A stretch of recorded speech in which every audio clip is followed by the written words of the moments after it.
प्रधानमंत्री नरेंद्र मोदी इस समय हिमाचल प्रदेश और पंजाब के बाढ़ग्रस्त इलाकों का दौरा कर रहे हैं।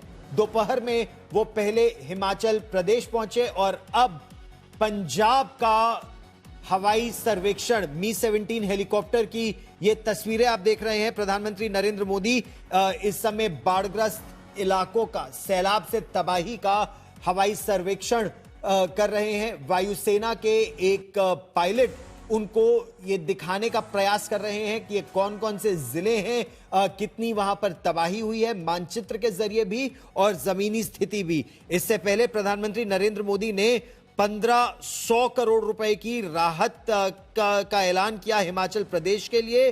और ये जो सेकेंड इंस्टॉलमेंट है एसडीआरएफ और पीएम किसान सम्मान निधि, ये भी वहां की जनता को पहले दी जाएगी।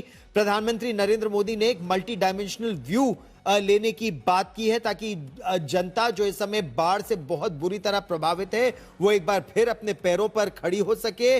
और जिस तरह से पुनः घरों के निर्माण की आवश्यकता है, तो प्रधानमंत्री आवास योजना, फिर राष्ट्रीय राजमार्ग को किस तरह से फिर बनाने की आवश्यकता है, स्कूलों को किस तरह से बनाने की आवश्यकता है, तो पीएम एनआरएफ के जरिए जो नेशनल रिलीफ फंड है उसके जरिए क्या क्या सहायता दी जाएगी, फिर लाइव स्टॉक के लिए, मवेशियों के लिए किस तरह से छोटी किट देने की आवश्यकता है, इसकी भी प्रधानमंत्री ने घोषणा दी।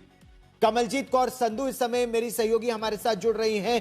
कमल, पंजाब की स्थिति बेहद बेहद गंभीर, हर जिला बाढ़ प्रभावित।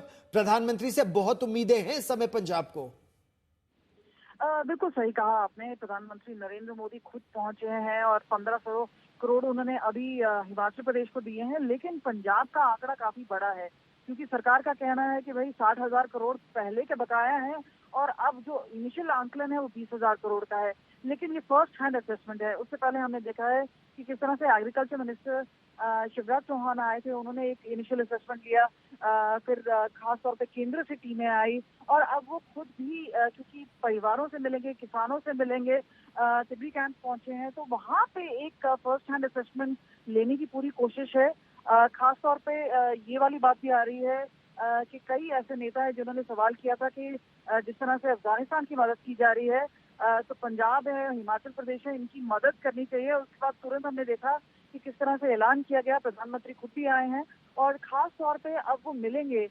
मुख्यमंत्री तो वहाँ पे मौजूद नहीं है, लेकिन 3 मंत्री हैं जो कि पंजाब के आम आदमी पार्टी सरकार से वहाँ पे मौजूद हैं, जिनमें से जो एग्रीकल्चर मिनिस्टर हैं वो भी हैं, कुलदीप धालीवाल है। तो वहाँ पे एक बात जरूर आएगी कि किस तरह की मदद की जाए, क्योंकि फसलों का नुकसान हुआ है, घरों का नुकसान हुआ है, स्कूलों का, इंफ्रास्ट्रक्चर का नुकसान हुआ है। और अगर हम बात करें 40 साल में सबसे बड़ा जो त्रासदी है वो अब पंजाब ने फेस किया है, तो वहाँ पे प्रधानमंत्री का खुद गुरदासपुर में आना, वहाँ पे टिप्पणी कैंप में जाके लोगों से मिलना और पहले फर्स्ट हैंड असेसमेंट लेना, ये बहुत अहम है। कमल, रहिए मेरे साथ। गुरदासपुर से समय अमन भारद्वाज भी हमारे साथ जुड़ रहे हैं।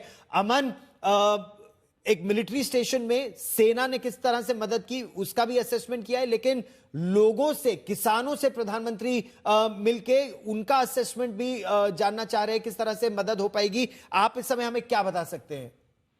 देखिए बिल्कुल गौरव, क्योंकि 1,90,000 हेक्टेयर की जमीन है जहां पर फसल थी और धान, अरबी, अलग अलग माझा, मालवा, दोआबा में जिस ज्योग्राफिकली जो फसल होती है और उसमें ज्यादातर परसेंटेज धान की थी, वो खराब हुई है 1,90,000 हेक्टेयर में। और इससे ज्यादा 23 जिले प्रभावित हैं, 50 से ज्यादा मौत हो चुकी हैं, 4 लाख ऐसे लोग हैं जो डायरेक्ट इनडायरेक्ट तरीके से इस बाढ़ से प्रभावित हैं। और तीनों नदियां, क्योंकि रिपेरियन स्टेट पंजाब है, तो तीनों नदियों के किनारे सतलुज, रावी और ब्यास जो उफान पर थी, उन्होंने पूरे 15 दिन बाढ़ का कहर बरताया है। ऐसे में 10 जगह, अब भी 23 जिलों में से 10 जगह एनडीआरएफ की टीम्स हैं, 23 टीम जो काम कर रही हैं और 6,000 लोग अब भी रिलीफ कैंप्स में रह रहे हैं और 4 लाख की आबादी डायरेक्ट इनडायरेक्ट तरीके से प्रभावित हुई है और 23,000 लोगों को इवैक्यूएट किया गया है।